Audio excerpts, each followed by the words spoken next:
deixar de falar o que tem me abençoado e tenho certeza que vai abençoar a vida de vocês. Abra sua Bíblia comigo no livro, na carta do apóstolo Paulo à igreja de Éfeso. Carta aos Efésios, capítulo de número 5. Não poderia deixar de ter esse texto, não? O texto áureo do casal, do casamento. Efésios, capítulo de número 5. Nós vamos ler apenas o verso de número 31. Verso 31, verso 32, verso 33, e depois vamos voltar para Gênesis, capítulo 2. Efésios capítulo 5, verso de número 31 ao verso de número 33, diz assim a palavra de Deus ao seu e ao meu coração nessa manhã. Por isso, deixará o homem seu pai, sua mãe, e se unirá à sua mulher, e serão dois numa só carne. Grande é esse mistério, digo, porém, a respeito de Cristo e da igreja. Assim também vós, cada um em particular, ame a sua própria mulher como a si mesmo, e a mulher reverencie o seu marido. Gênesis capítulo de número 2.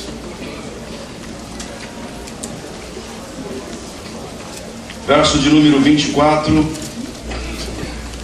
Capítulo 2, verso de número 24, diz assim a palavra de Deus: portanto, deixará o homem seu pai e sua mãe, e apegar-se-á à sua mulher, e serão ambos uma só carne.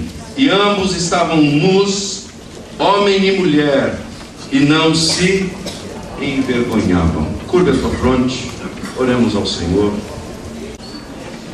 E assim como o Senhor tem feito já nessa manhã, fale e continue falando aos nossos corações.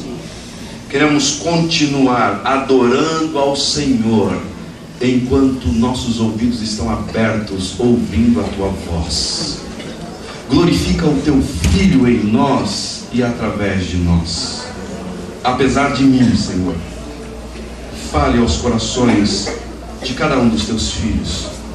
Que o Senhor trate os nossos corações como o Senhor tem feito. Acrescente em nós o que precisa ser acrescentado. Tire de nós o que precisa ser tirado. Para que Cristo seja glorificado na nossa casa, no nosso casamento, no nosso ministério, nas nossas vidas. Em o nome de Cristo oramos. Amém. Falamos na terça-feira o perfil do coração dos homens atuais. Inclusive o seu e o meu coração, se distante de Deus, quais são a potencialidade do nosso coração de desenvolver características que o apóstolo Paulo ele ensinou a Timóteo na sua segunda carta, no capítulo 3. Ontem nós falamos a respeito de característica de homem, ou do primeiro homem e da primeira mulher e do primeiro casamento que foi unido num casamento. E hoje pela manhã eu quero falar com vocês a finalidade bíblica de um casamento. Quais são as finalidades bíblicas de um casamento que cumpre o seu propósito? E nós chegamos a um consenso de que a família tem um propósito. O homem possui um propósito. Nós temos um propósito de estarmos aqui. Você tem um propósito de estar casado. Você tem um propósito de ter filhos. Você tem um propósito de educar e criar os seus filhos. E o propósito não pode ser outro senão para a glória de Deus. Qualquer outro propósito que você inclua, que você coloque na agenda do seu ministério, do seu casamento, da sua família, é um propósito diminuto, um propósito menor. Eu quero pedir que você coloque no seu coração que tudo quanto você fizer como o apóstolo Paulo ensina à sua igreja, quer comais, quer bebais, quer façais qualquer outra coisa, que você faça para a glória de Deus. E isso está incluso no seu casamento. Viva casado com um propósito maior, que é viver para a glória de Deus. Amém. Quais são as finalidades que nós encontramos no texto que nós lemos, ou no texto imediato que nós lemos? O apóstolo Paulo, assim como Jesus, nós lemos ontem, Mateus 19, quando Jesus interrogado a respeito da família, Jesus, ele diz para os fariseus: olha, foi dado a vocês a carta de divórcio por causa do coração de vocês. Mas se vocês querem entender o que é o projeto original para casamento, para a família, então vamos olhar aquilo que Deus estabeleceu no Éden, aquilo que Deus estabeleceu no jardim. Ali está toda a característica de um casamento que glorifica e que exalta a Deus, porque Ele mesmo criou, Ele mesmo estabeleceu, Ele mesmo fez. E o apóstolo Paulo não faz diferente. Ele pega texto que foi registrado por Moisés, e ele coloca na sua carta, no capítulo 5, quando ele vai tratar do assunto de família. E ele também está querendo dizer: se você deseja ter referenciais do que é estar casado para a glória de Deus, olhe para o que foi dito no início, olhe para o que está escrito lá em Gênesis. Nós lemos, nós meditamos um pouco em Gênesis 2 e vamos continuar meditando um pouco mais. E nós tiramos de Gênesis 2 algumas lições de quais são as finalidades bíblicas de um casamento. Se você deseja ter um casamento bíblico, essas finalidades precisam estar presentes, precisam estar bem claras e bem definidas em seu coração e em sua mente. Primeira finalidade bíblica que nós encontramos nesse casamento: por que é que Deus cria casamento? Por que é que Deus estabelece um casamento? Porque Deus olha para o homem e Ele diz assim: não é bom que o homem esteja só. Deus olha para a sua criação, homem, aquele que foi criado à sua imagem e sua semelhança. E Deus diz, e Deus vê nessa criação, e Deus vê no homem um problema. Não é o homem quem vê e enxerga um problema, mas é o próprio Deus quem diz. Deus, ele viu de antemão um problema que precisava ser resolvido. Intencionalmente ele faz isso. E Moisés, inspirado pelo Espírito Santo a escrever Gênesis, registra isso. Um problema que está claro e visível aos olhos de Deus no homem, chamado solidão. Qual é a finalidade? A primeira finalidade do casamento é resolver um problema chamado solidão. O próprio Deus é quem identifica isso. Não confunda solitude com solidão. Solitude é necessário, solidão não. Solitude é necessário porque às vezes é necessário você ter tempo a sós com Deus, de meditação, de oração, como vimos. É necessário, extremamente necessário e indispensável a todo casal. Porém, a solidão, ela não é boa coisa, e Deus diz que não é bom. Solidão é uma fonte geradora de tristeza. Não se achou para o homem alguém que lhe auxiliasse e lhe correspondesse. Deus olha para Adão e enxerga nele um problema. Não é bom que esse homem esteja só.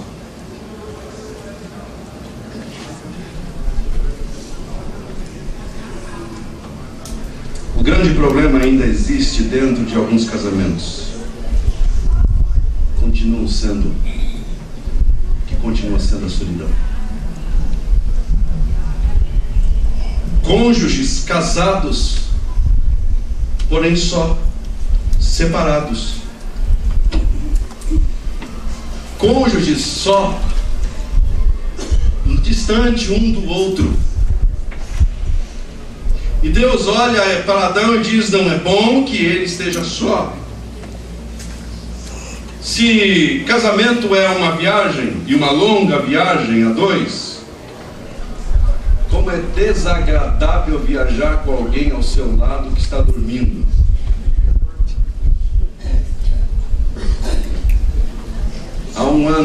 Há 2 anos e meio para cá, eu tenho sido liberto disso, dessa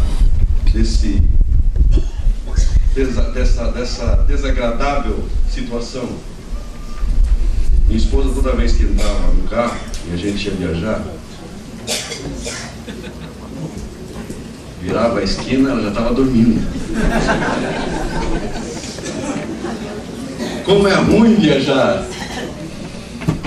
11 anos andando assim, viajando assim, até que a Alice chega e a partir de então ela não pode mais dormir. Então agora ela caminha e nós viajamos e vamos conversar e a gente conversa porque ela tem que ficar de olho na Alice. Bênção de Deus, Alice.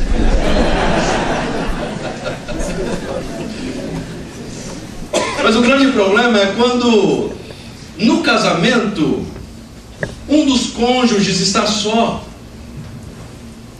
A viagem chamada casamento está sendo solitária. Muitos pecados matrimoniais são resultados de uma solidão conjugal. Muitos casamentos sendo destruídos por causa de algo que Deus viu que não era bom, chamado solidão. Eva pecou por estar sozinha, em uma discussão teológica com a serpente. Se Adão estava perto, se Adão estava longe, tanto faz. Mas ele não estava exercendo o seu papel como esposo. Permitiu com que Eva estivesse só conversando com alguém que não tinha nada de Deus para falar para ela. Quantos pecados matrimoniais seriam evitados se não estivesse cônjuges sozinhos, caminhando sozinhos? E eu falo ministerialmente também. Esposo que deixa a esposa sozinha, solitária, carente. Esposa que deixa o seu esposo sozinho, solitário.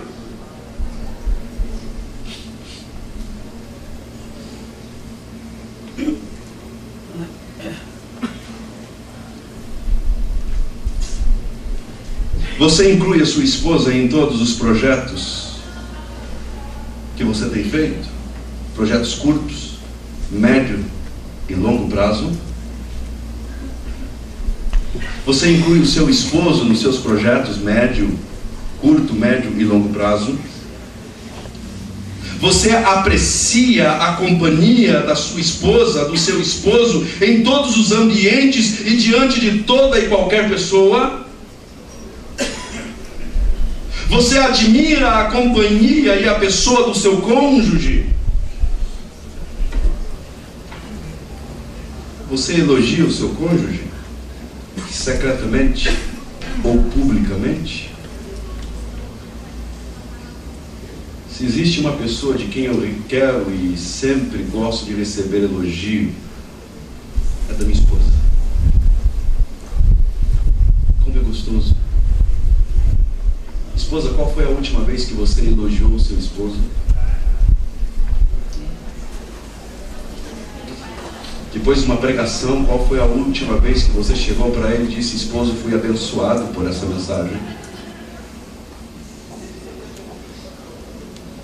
Esposo, qual foi a última vez que você elogiou a sua esposa? Publicamente.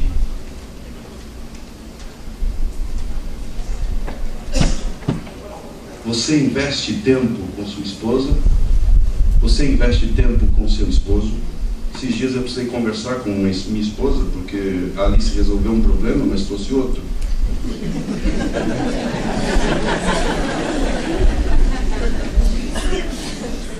Mãe é mãe. Um belo dia, acordamos cedo, depois do nosso devocional, sentamos à mesa e as meninas estavam dormindo. eu disse para ela: Josi, precisamos conversar. Está sobrando tempo para mim, não.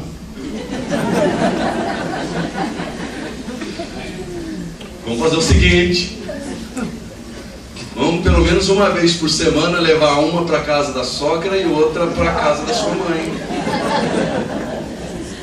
E a gente fica sozinho e podemos conversar, colocar os nossos projetos em dia.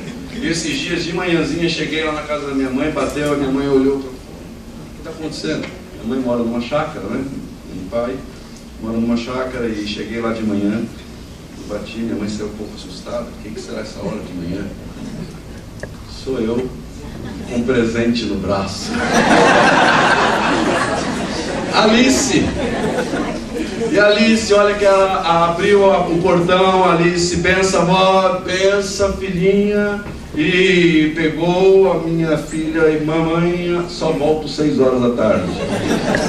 Fui atender clientes e depois voltei conversar com minha esposa. Conversamos, nós temos separado tempo. A pergunta é: você tem separado, investido, na verdade não é gasto tempo, mas investido tempo em conversa com sua esposa, com seu esposo, conversado a respeito de planejamentos, ministério,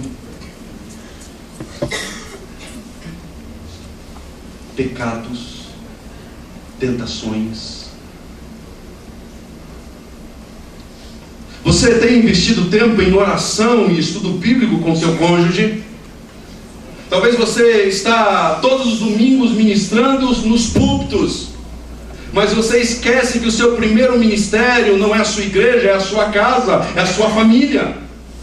E a sua esposa precisa ser ministrada. Você tem separado tempo para estudar com ela? Esses dias minha esposa veio e trouxe um assunto teológico. Nós tivemos que conversar teologia. E ficamos até 2 horas da manhã conversando. E eu: dorme, mulher. Não, vamos conversar um pouco. E a mulher quer conversar.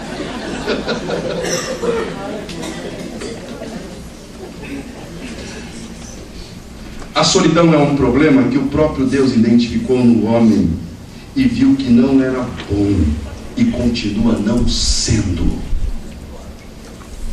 Casamentos são destruídos por causa da solidão. Presentes fisicamente, mas distantes nos relacionamentos pessoais, emocionais. Então a primeira finalidade do casamento foi um problema que Deus identificou, chamado solidão, e Deus resolveu. Não é bom que o homem viva só. Far-lhe-ei uma auxiliadora idônea, alguém que corresponda a ele face a face. Porque criamos o homem à nossa imagem e semelhança, é assim que diz o texto. E a Trindade é relacional. Deus Pai, Filho e Espírito Santo se relacionam em um santo relacionamento. E Deus, olhando para o homem, viu que ele precisava de relacionamento de iguais. Talvez você pergunte: mas como que poderia existir uma necessidade? Deus forneceu a sua presença, e a sua presença já era um todo. Mas Deus viu que o homem, criado à sua imagem e semelhança, precisa de relacionamentos entre iguais. E Deus cria um igual a ele. Deus cria a mulher e resolve um problema chamado solidão. Segunda finalidade do seu casamento e do meu casamento que nós encontramos na Bíblia está no verso que nós lemos, verso 24, que diz assim: portanto deixará o homem pai e mãe e apegar-se à sua mulher, e serão ambos uma só carne. Se tornarão uma só carne. Esse se tornarão está fazendo referência a um aprendizado. Casamento não vem pronto. Casamento você não encontra ele embrulhado em uma gôndola de mercado. Casamento é uma construção humana sobre um projeto divino. Gosto da palavra de Tim Keller quando ele diz que, quando ele escreve no seu livro O Significado do Casamento, que casamento é uma construção humana, mas o projeto tem dono e é Deus o dono dele. Por essa razão, o homem deixará pai e mãe, se unirá à sua mulher, e eles se tornarão uma só carne. A Bíblia não está dizendo o homem deixará pai e mãe e agora eles se tornam uma carne, mas eles se tornarão uma só carne. Isso faz referência a um relacionamento que está sendo desenvolvido. Portanto, a segunda finalidade de um casamento é que ele se torne um ambiente de aprendizado. Ninguém nasce sabendo ser esposo ou esposa, se não se matricular nessa escola chamada casamento. Trata-se de um aprendizado para a vida toda, onde meninas se tornam mulheres e meninos se tornam homens. A pergunta é: você tem ajudado o seu cônjuge a amadurecer? Você tem ajudado o seu cônjuge a crescer? Esses dias eu presenciei uma situação hilária. Um restaurante, eu estava lá com os amigos de trabalho e eu vi uma família toda com o celular. Eu estava na mesa, teclando. E aí daqui a pouco um amigo que conhece essa família disse: sabe o que eles estão fazendo, Luciano? Não. Caçando Pokémon.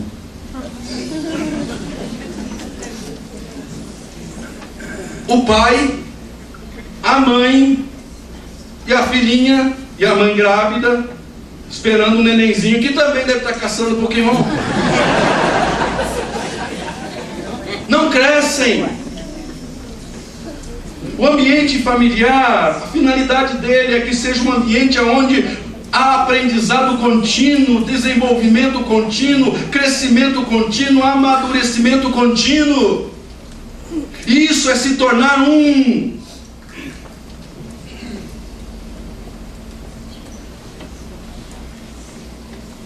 O casamento descrito em Gênesis é marcado por um profundo crescimento no conhecimento de quem o cônjuge é. Isso implica em conhecer as virtudes, defeitos, habilidades, dificuldades um do outro. Alguém escreveu e disse que casamento não é fazer vir à tona o que há de melhor em você, mas casamento é fazer vir à tona o que há de pior em você. Porque a pessoa que está vivendo ao seu lado vai conhecer as mazelas do seu coração. Quer saber quem eu sou? Lá fora, converse com minha esposa em particular e vai conversando com ela a meu respeito. Ela sabe quem sou eu. Seu esposo conhece quem é você, sua esposa conhece quem é você.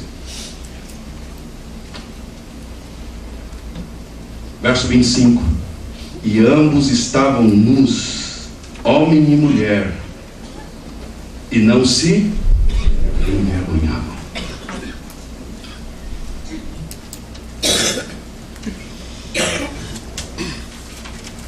Isso aqui tem tudo a ver com estar transparente. Não é apenas estar nu aqui, a ideia não é apenas de estar nu fisicamente, mas é ser aberto para ser conhecido, é estar aberto para que o seu cônjuge conheça você, quem você é. Isso tem tudo a ver com não haver segredos entre você e o seu cônjuge. Nós temos uma regra em casa: podemos ter celular, podemos ter internet, podemos ter tablet, podemos ter computadores, mas apenas uma senha. A senha da minha esposa é a mesma senha. Se a minha filha vier a ter um tablet ou um computador, a mesma senha é a senha que o meu tem, que o meu celular tem e que o celular da minha esposa tem. Fica à disposição dela o meu celular, fica à disposição dela o meu notebook, e assim o computador dela fica à minha disposição, e às vezes eu preciso fazer, entro no computador. Não há segredos. Isso é estar transparente, é estar nu e não se envergonhar.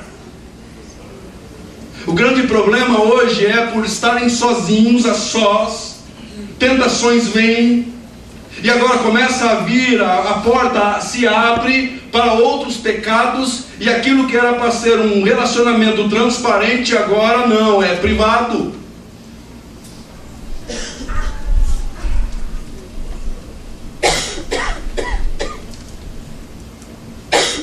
Casamento é o lugar onde somos ensinados a ser verdadeiramente cristãos.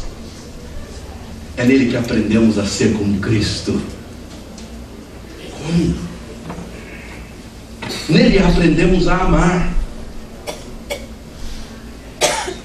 E amar uma pessoa que nem sempre merece o nosso amor.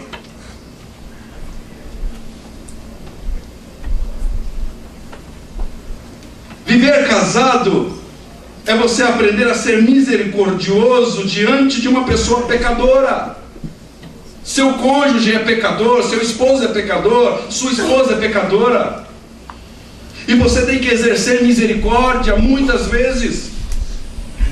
No casamento nós aprendemos a ser longânimo com uma pessoa de difícil trato. Quantas vezes temos que ser longânimos? Ter longo ânimo, essa é a ideia. Quando sei que estou me tornando um com meu cônjuge, quando estar nu não causa mais vergonha, nem em mim e nem no outro, não causa espanto.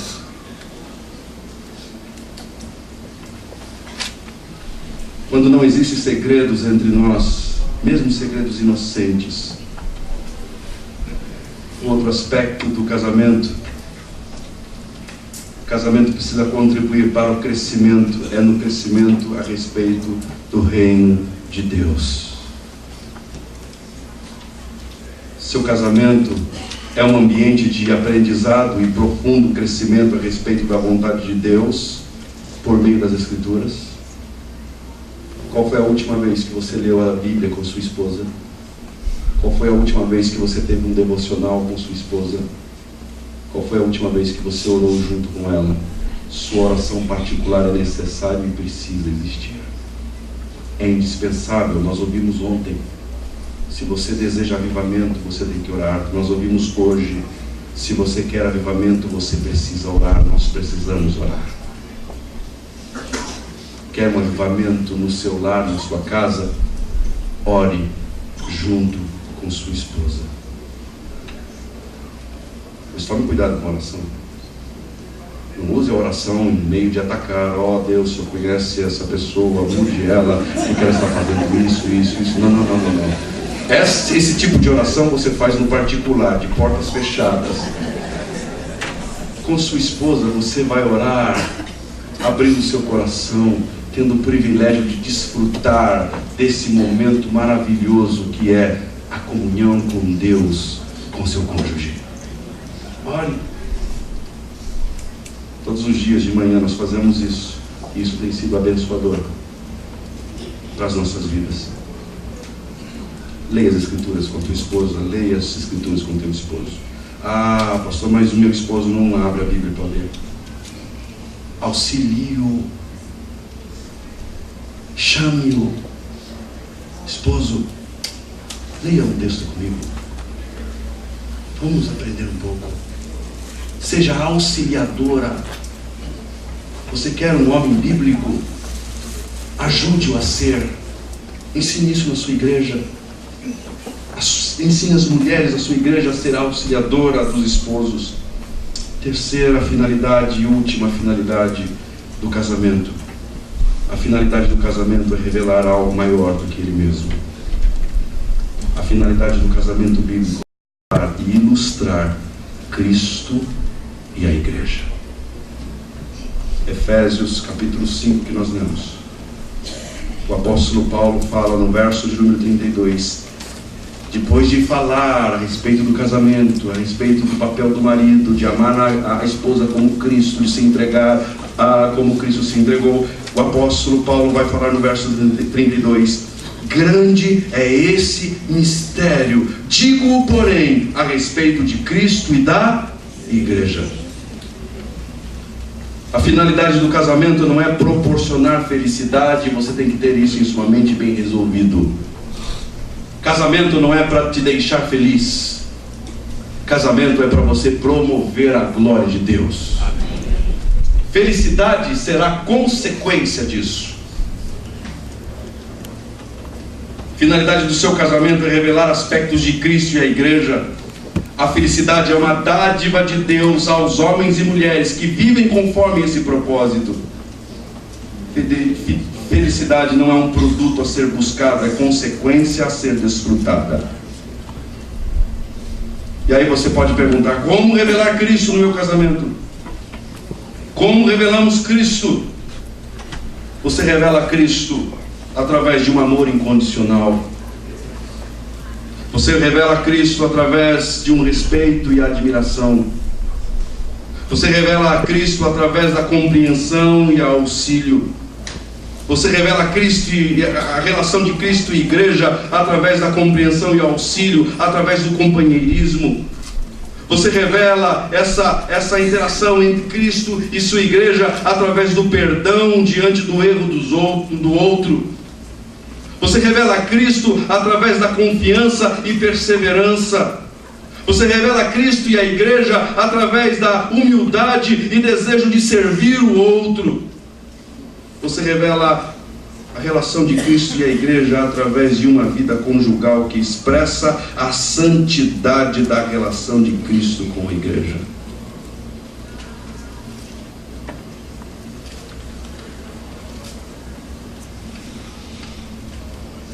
Seu casamento deve anunciar o maior casamento que se consumará em breve com a volta de Cristo. Cristo e a sua noiva se encontrando. Seu casamento deve revelar isso. Santidade, pureza, companheirismo, amor incondicional, humildade. Anuncie Cristo, anuncie a verdade de Cristo, anuncie a verdade da Trindade. O que é a Trindade? É 3 em 1. O que é casamento? 2 em 1. Deus estabeleceu o casamento para ilustrar a Trindade, 3 em 1, sendo ilustrado através de 2 em 1.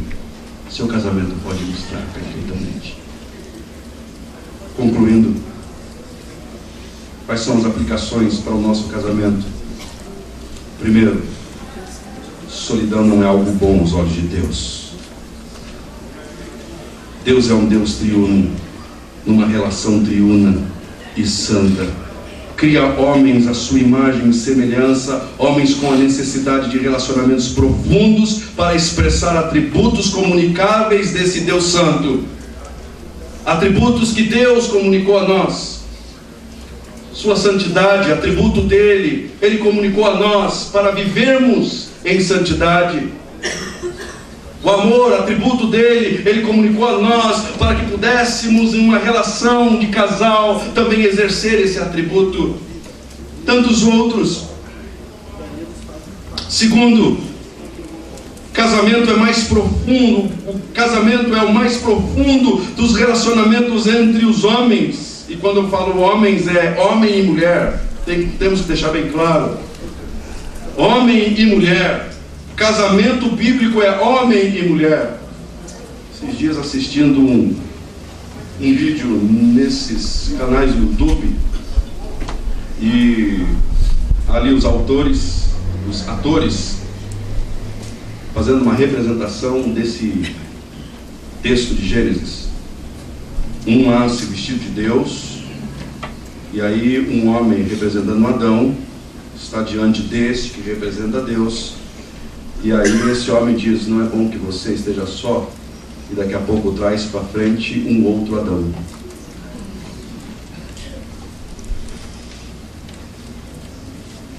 Relacionamento de casamento é homem e mulher.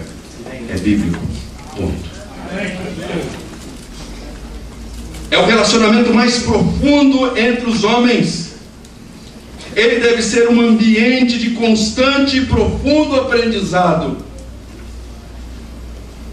Ajude o seu cônjuge a crescer, a amadurecer e ser mais parecido com Cristo.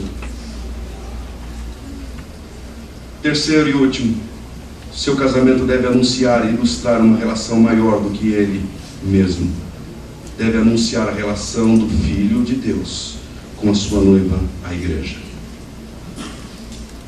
Que os seus filhos vejam o seu casamento e que os seus filhos desejem a volta de Cristo ao olhar ao seu casamento.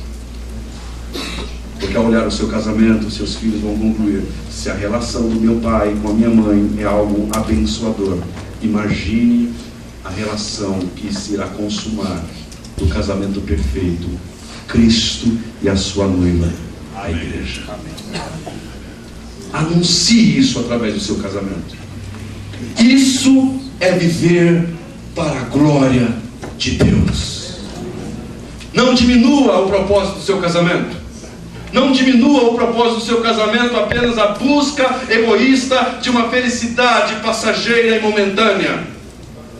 Não diminua o propósito do seu casamento a uma intenção tão fraca e barata apresentada pelo relativismo, pelo psicologismo, pelo humanismo. Faça do seu casamento um meio de anunciar as grandezas de Deus e arrancar daqueles que estão ao seu redor glórias a Deus. Que eles possam observar você e glorificar a Deus pela sua vida, pelo seu casamento, pela sua família. Que Deus nos abençoe. Amém. Cuida da tua fronte.